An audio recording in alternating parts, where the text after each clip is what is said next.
وقبل ما تغادرنا عادي الكلمه ما عرفش بالضبط في الولايات المتحده ماذا يدور يعني في الاجواء تما عندكم على الماتش اللي تلعب يوم امس الجزائر النمسا. يمكن بزاف هضروا على نوع من التواطؤ ولا نوع من انه تماركي عليه ونماركي عليك ونخرجوا تعادل وندوزوا بجوج. الماتش اللي شويه اثار نوع من النقاش. ما عرفتش كيفاش داير عندكم الامور تما. واش هذا الماتش هذا اثار حتى هو لغط عندكم في الولايات المتحده عادي؟ اول حاجه احنا بالنسبه لنا احنا في المغرب احنا بالنسبه لنا ماتش باغ ماتش. ما شغلناش شكون اللي غيربح ولا شكون اللي غيتكاليفا بكثر ما شغلنا الماتش ديالنا نتكونسونطراو عليه ونربحوه. اللي جا من بعد مرحبا به.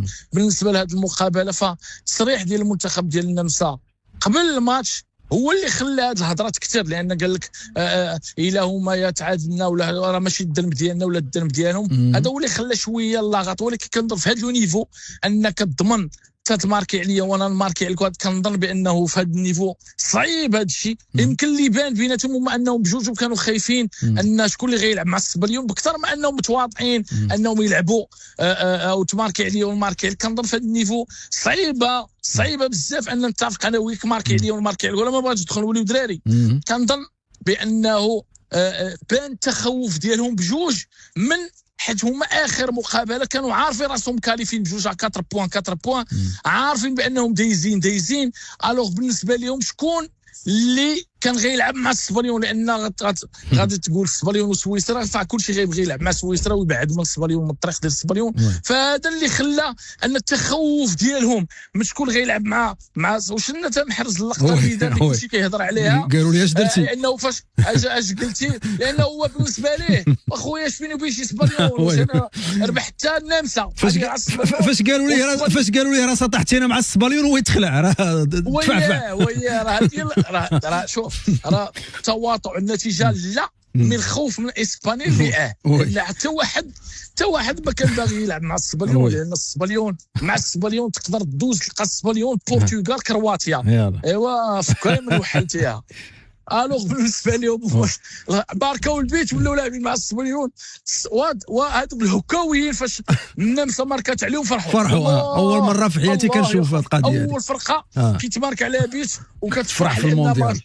شوف من واحد الناحيه عندهم الحق. انا غادي تقول لي تلعب مع سويسرا ولا تلعب مع السبليون غنختار، لان غنختار سويسرا وغنمشي للجهه الاخرى.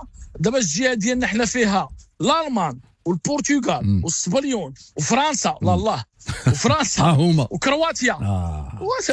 تصور ديز مع البرازيل تو يوم قد وفي الاخر يدوزوا تلقى هادو كلهم في الطريق ديالهم.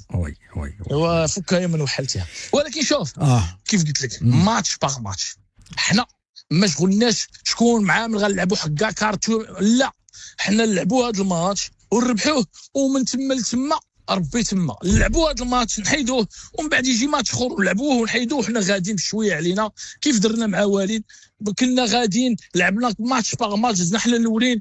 جات السبليون مرحبا بها، جات البرتغال مرحبا به، اللي جا مرحبا به. ولكن لا كونسونطراسيون تكونسونطراو على هولندا، لان الماتش ديال هولندا اكبر بكثير من الماتش ديال ثمن النهايه. الماتش ديال هولندا هو اللي غيوصل لثمن النهايه ولا ربع النهايه راه هو هذا الماتش. ونتكونسونطراو على هولندا، لان هولندا ماشي منتخب سهل، ماشي منتخب اللي غادي يدخلوا نقولوا ترى لاعبين مع لا. هولندا لاعبين مع منتخب قوي، منتخب عالمي، منتخب اللي العادي عنده في كوب دي موند كارت فينال دومي فينال. راه شفنا العام كوب دي موند اللي فات راه بالمقاتله مع هولندا بالكروشيات. حتى واحد ما ينسى الماتش ديالهم مع هولندا انه داز في واحد كانوا خاسرين بجوج ورجعوا وداروا التعادل ومشاو بينالتيات. وقبل منه عاوتاني الا بقيتي عاقل تخساو مع البرازيل وعاوتاني تخساو مع هولندا في الفينال. منتخب عالمي منتخب قوي، ماشي هو ديال شنايدر وفاردير فارتو وماشي هو ديال دينيس بيركام وكريفيرت، ولكن كيبقى منتخب كبير، منتخب اللي كيلعب الكره، منتخب اللي قوي، منتخب عنده تجربه، عنده سمعه، عنده مدرب، عنده جمهور كبير. فغادي تلعب 50-50. حنا ند لي ند معاهم ان شاء الله. نتمنوا الخير التعاون ديال المغاربه لا كونسونطراسيون وندخلوا نقضيو الغرض ان شاء الله. هادي العماري شكرا لك اخويا. معاش غتكون عندكم انتم الوقت ديال الماتش؟ بشحال غادي يجيكم الوقت ديال الماتش؟ كاين فرق ديال 2 سوايع. دابا بالمغرب حنا في ميريكان 5 في مونتيري 7 7 السوايع بين مونتيري والمغرب. حنا غادي تكون عندنا 9 الليل، في مونتيري 7 ديال العشيه، وفي المغرب 2 الصباح. مزيان اخويا، حنا غادينا في 2 الصباح ان شاء الله، 4 الصباح نجيو نخدموا. اللهم يسر عادل، تبارك الله عليك. شكرا لك اخويا، كنت معنا مباشره من الولايات المتحده الامريكيه.